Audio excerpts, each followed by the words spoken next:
Perjanjian Giyanti adalah perjanjian antara VOC dengan pihak Mataram yang diwakili oleh Pakubuwono III dan Pangeran Mangkubumi sebagai kesepakatan pembagian wilayah Mataram secara resmi yang tidak didatangi oleh Pangeran Sambernyawa atau Raden Masaid.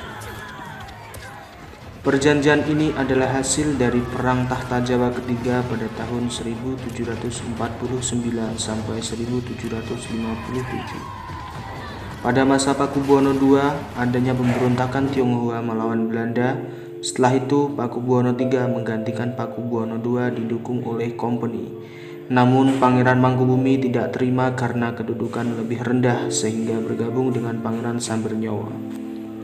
Untuk melakukan pemberontakan kepada pihak Belanda, pemberontakan terus berlanjut. Terjadinya peperangan saudara sendiri yang digerakkan atau dikendarai oleh Belanda. Perundingan pertama pada tanggal 22 September 1754, tetapi perundingan tersebut tidak mendapatkan titik temu karena adanya banyak pengajuan dan pertimbangan sehingga tidak dapat diputuskan pada hari itu. Dilanjutkan hari berikutnya pada tanggal 23 September 1754 mendapatkan titik temu dengan hasil pada tanggal 4 November akhirnya nota perjanjian diserahkan kepada Jenderal VOC oleh Pakubuwono III. Hasil perjanjian tersebut pada intinya adalah pembagian antara Kasunanan Surakarta dan Kesultanan Yogyakarta. Jauh sebelum diadakannya perjanjian Giyanti, awal mula kerajaan Mataram Islam berada di Pleret, Bantul. Namun setelah peperangan antara Trunojoyo dan juga Amangkurat I, akhirnya kerajaan Pleret yang ada di Bantul hancur dan dipindah di daerah Kartasura, Sukoharjo. Perjanjian Giyanti merupakan peristiwa yang menandai pecahnya Mataram Islam. Awal mula kisah perpecahan kerajaan di Jawa ini bermula dari pertikaian antara keluarga yang disebabkan politik adu domba VOC. Konflik saudara tersebut melibatkan susuhunan Pakubuwono II, Pangeran Mangkubumi, dan Raden Masaid atau yang biasa dikenal Pangeran Sambernyawa. Berdasarkan silsilahnya, Pakubuwono II, raja pendiri dari Kasunanan Surakarta, dan Pangeran Mangkubumi adalah kakak beradik yang merupakan sama-sama putra dari Amangkurat keempat. Sedangkan Raden Masaid merupakan salah satu cucu Amangkurat keempat, atau lebih tepatnya ia adalah keponakan dari Pakubuwono II dan Pangeran Mangkubumi. Raden Masaid sendiri meminta haknya sebagai pewaris tahta Mataram yang diduduki oleh pamannya yakni Pakubuwono II. Alasan utamanya ialah bahwa ayah Raden Masaid, Pangeran Arya Mangkunegara, merupakan putra sulung dari Amangkurat IV. Oleh karena itu, Arya Mangkunegara lah yang seharusnya menjadi Raja Mataram meneruskan Amangkurat keempat. Namun, karena Arya Mangkunegara sering menentang kebijakan VOC, akhirnya berimbas harus diasingkan ke Sri Lanka hingga meninggal dunia. VOC pun menaikkan tahta putra Amangkurat IV lainnya yakni Pangeran Prabu Yuyasa sebagai penguasa Mataram selanjutnya dan bergelar Pakubuwono II. Ketika Pakubuwono II memangku tampuk kepemimpinan Mataram Islam, ia memindahkan ibu kota kerajaan tersebut dari Kartasura ke Surakarta pada 17 Februari 1745. Perpindahan tersebut terjadi setelah Keraton Kartasura hancur akibat adanya pemberontakan yang dipimpin oleh Mas Garendi atau Sunan Kuning pada 1742 dan mengakibatkan istana Mataram Islam di Kartasura rusak. Hal ini semakin memperkuat Raden Masaid ingin merebut tahta Mataram Islam dari pamannya Pakubuwono II.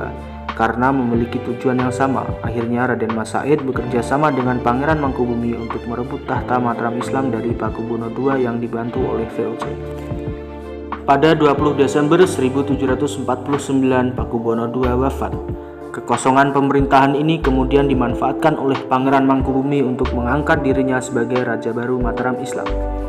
Mengetahui hal tersebut, maka VOC tidak mengakui Pangeran Mangkubumi sebagai penguasa dari Mataram Islam karena sebelum Pakubuwono II wafat, ia memberikan wewenang pengangkatan raja baru kepada VOC. Situasi semakin memanas ketika VOC mengangkat putra Pakubuwono II, Raden Maswarji, menjadi Raja Mataram Islam dengan gelar Pakubuwono III.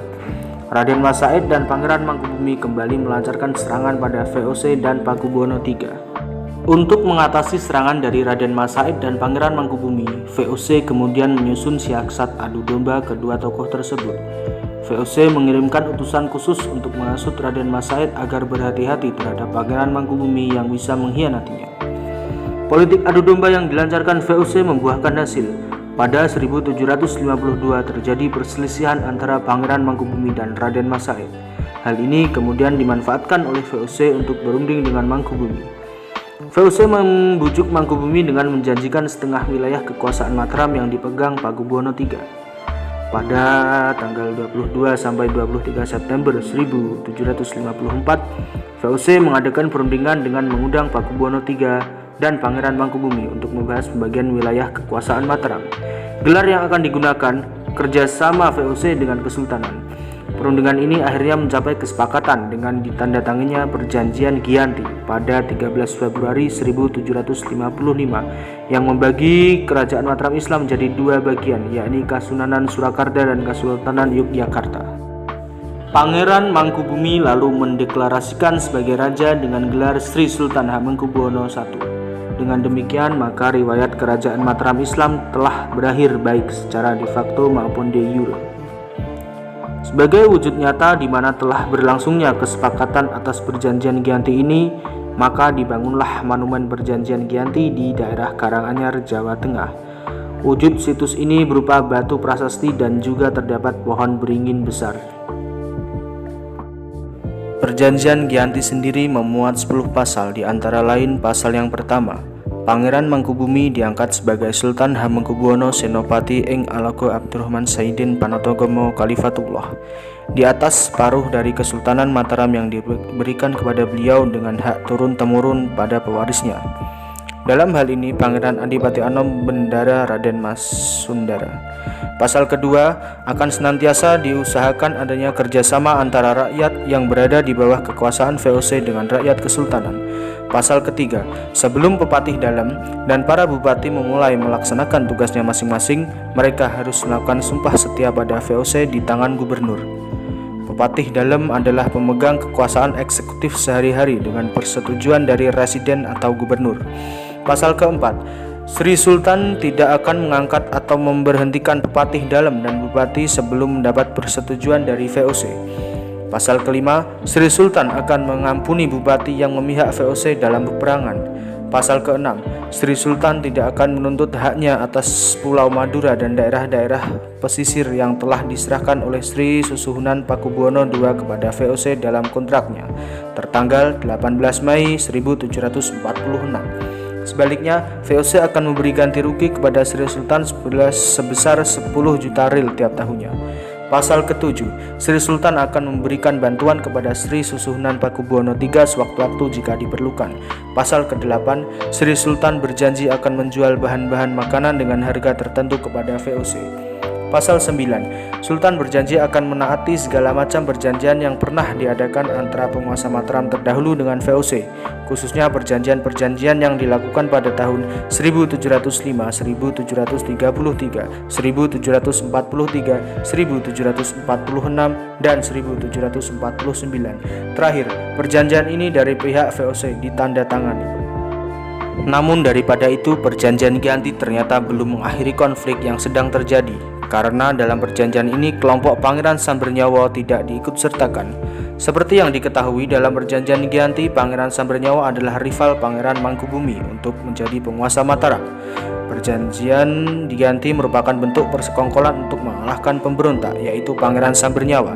Karena itu, Perjanjian Giyanti dilaksanakan dengan tujuan membangun aliansi kekuatan baru untuk menumpas pemberontak dan mengurangi kekuatan pemberontak dengan menggandeng salah satu kekuatannya. Sekian sedikit dokumenter mengenai sejarah Perjanjian Giyanti. Terima kasih. Wassalamualaikum warahmatullahi wabarakatuh.